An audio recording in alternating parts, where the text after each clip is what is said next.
Assalamualaikum dan salam sejahtera. Berita pagi Sarawak edisi Sabtu 7 Mac bersiaran terus dari Studio HD RTM Kuching bersama saya Muhammad Azizi Rahim. Berita utama. Ketua Menteri Datuk Patinggi Abang Johari Tun Openg masih berteka-teki mengenai hal pelantikan Menteri Kabinet Persekutuan dari Gabungan Parti Sarawak GPS. Tanpa memberi jawapan yang jelas, Datuk Patinggi Abang Johari memberitahu bahawa Parti Bumi Putera Bersatu PBB akan mengadakan satu mesyuarat bersama Majlis Tertinggi PBB petang ini. Tak ada.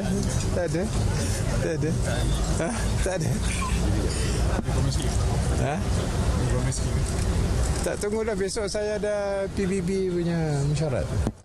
Beliau ditemui pemberita selepas majlis pra-pelancaran Galeri Songket dan Keringkam di Kuching semalam.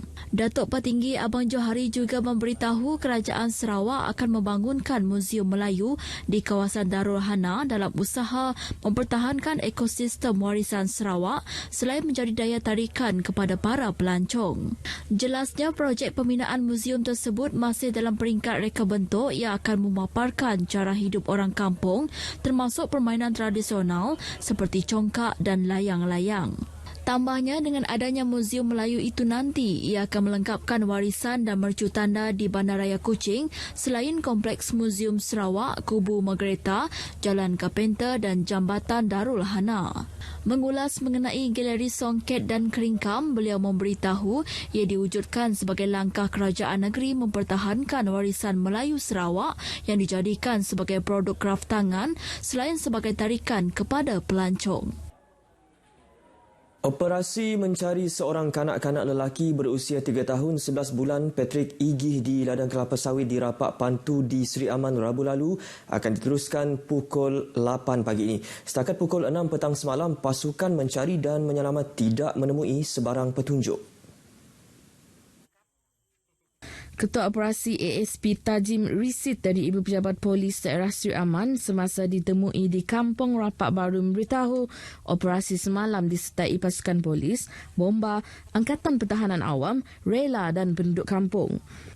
Selain itu, pasukan gerakan AM dan unit anjing pengesan pihak bomba juga turut terlibat. Kami pencarian terbagi pada 4 kumpulan, 4 kawasan sasaran yang dianggarkan radius 3 hingga 4 km lah untuk hari ini.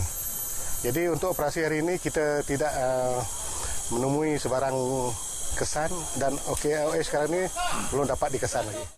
Terdahulu pada 11 pagi, penduduk kampung mengadakan miring upacara ritual masyarakat Iban dalam usaha mencari kanak-kanak tersebut. Dalam pada itu, seorang remaja lelaki dilaporkan lemas kira-kira 5.30 petang semalam ketika mandi manda bersama rakan-rakannya di Sungai Kampung Bintang, Kuching. Mangsa dikenali sebagai Justin Cornelius Philip, 14 tahun, bersama 2 rakan karibnya, Ahmad Rafi Aiman Ahmad Turmizi, 14 tahun, dan Muhammad Airul Azwa Muhammad Daniel, 13 tahun.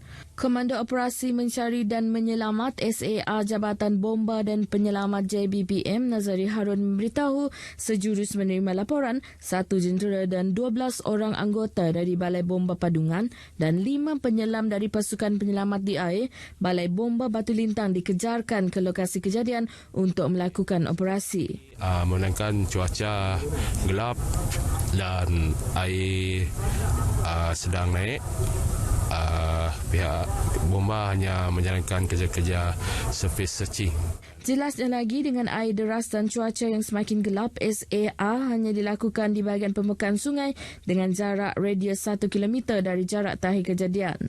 Agensi lain yang terlibat ialah 8 orang anggota Polisi Raja Malaysia dan 3 orang dari Angkatan Pertahanan Awam Malaysia. Dalam pada itu, rakannya yang ditemui memberitahu mereka tidak sempat untuk menyelamatkannya kerana mangsa sudah hanyut dan tenggelam.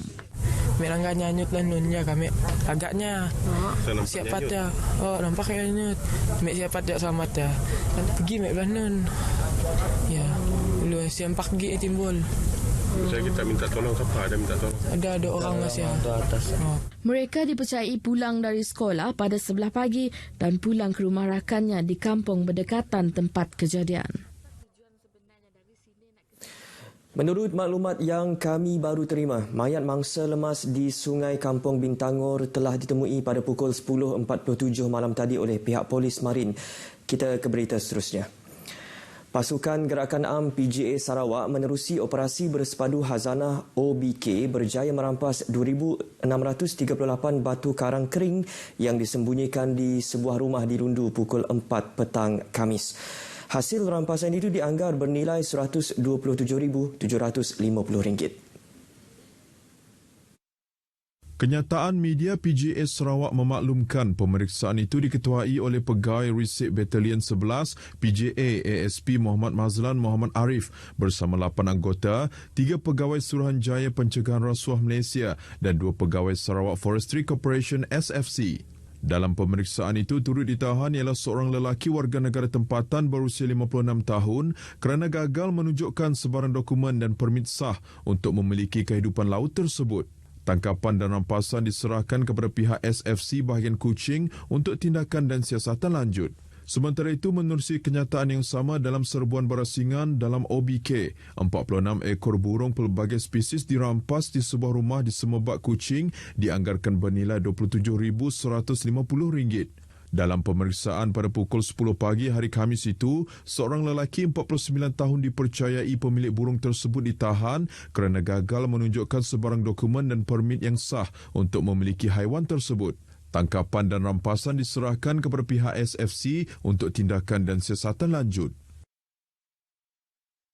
Unit Risikan Marin Pasukan Polis Marin PPM Wilayah 5 Sarawak menahan sebuah kapal di jeti persendirian di Sematan Khamis lalu kerana membawa muatan gula pasir kasar seberat 1.5 tan.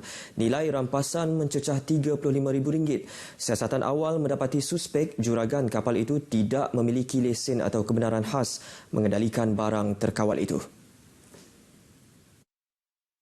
Ketua Pegawai Penguatkuasa Negeri Kementerian Perdagangan Dalam Negeri dan Hal Ehwal Pengguna KPDN HEP Sarawak, Muhammad Hanizam Kecik dalam satu kenyataan menerangkan dalam operasi tersebut pihak PPM telah menahan suspek bersama 3 anak kapal yang kesemuanya warga asing. Semua barangan disita untuk siasatan lanjut dan kemudian diserahkan kepada bahagian penguatkuasa KPDN HEP Kuching. Kes ini disiasat di bawah Seksyen 21 Akta Kawalan Bekalan 1961 dibaca bersama Peraturan 3/1 Peraturan Kawalan Bekalan 1974. Jika sabit kesalahan boleh didenda tidak melebihi RM3 juta bagi setiap barang kesalahan yang dilakukan atau tidak melebihi RM1 juta bagi setiap kesalahan yang dilakukan atau penjara tidak melebihi tempoh selama 3 tahun atau kedua-duanya.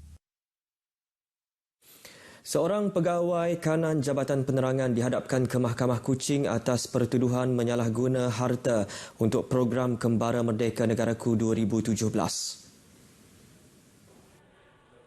Tertuduh yang berumur 38 tahun itu didakwa gagal mengembalikan baki tunai berjumlah RM6,035 daripada jumlah RM15,000 yang diperuntukkan untuk program tersebut. Sabit kesalahan boleh dipenjara tidak kurang 6 bulan dan tidak lebih 5 tahun dengan sebatan dan boleh dikenakan denda. Tertuduh mengaku tidak bersalah. Dia dibenar dikajamin RM6,000. Kes akan dibicarakan pada 3 April di Mahkamah Magistrate Kuching. Menyediakan hampir 500 biji buah durian, penduduk Limbang tidak melepaskan peluang untuk menikmati buah durian secara percuma bersempena Pesta Buah-buahan Limbang 2020. Menariknya, tidak sampai setengah jam, semua buah durian itu berjaya dihabiskan oleh pengunjung yang hadir. Pesta Anjuran Jawatankuasa Pelesenan Kesihatan Awam dan Penguatkuasaan Majlis Daerah Limbang MDL itu merupakan kali kedua penganjurannya selepas penganjuran edisi pertama mendapat sambutan luar jangka. Selain mempromosi buah-buahan tempatan dan menarik pengunjung luar, ia juga bertepatan dengan objektif Jawatankuasa untuk mempromosi tapak baharu Tamu Basar Limbang di Lapangan Padang MDL Limbang. Selain acara makan durian percuma, turut diadakan pertandingan rasa buah durian yang diadili berdasarkan rasa dan kelazatan durian tersebut. Rata-rata pengunjung yang ditemui menyambut baik pesta tersebut. Pada hari ini saya berasa gembira dapat makan buah durian secara percuma. Saya harap pesta buah pada hari ini akan di tahun akan datang lagi lebih meriah lagi daripada yang sebegini. Pekan Song Kapit bakal dimeriahkan dengan sambutan Pesta Dabai yang bermula semalam hingga esok. Setiausaha Majlis Daerah Kapit, Jabang Juntan berkata Pesta Dabai bertujuan untuk menggalakkan penduduk tempatan untuk terlibat dalam bidang perniagaan dan mengendengahkan produk mereka ke luar negara. Selain itu, Jabang Juntan menjelaskan melalui penganjuran pesta ini, buah dabai serta produk-produk bercirikan dabai dapat dipromosikan secara lebih meluas, justru dapat menonjolkan daerah Song sebagai lokasi ideal untuk mendapatkan buah dabai yang berkualiti. Buah dabai ini adalah merupakan satu buah tempatan yang sangat popular di daerah Song dan ianya adalah musim dia setahun sekali lah, ya. Dan kebetulan pada bulan ini memangnya adalah musim dabai untuk di daerah Song. Ya. Beliau berkata demikian kepada pemberita RTM semasa melawat gerai jualan di tapak pesta. Dalam pada itu, rata-rata peniaga produk buah-buahan tempatan menyifatkan pesta tersebut berjaya menarik ramai pengunjung. Sebab ini first time saya dekat sini, so saya rasa memang sangat berialah kawasan sini.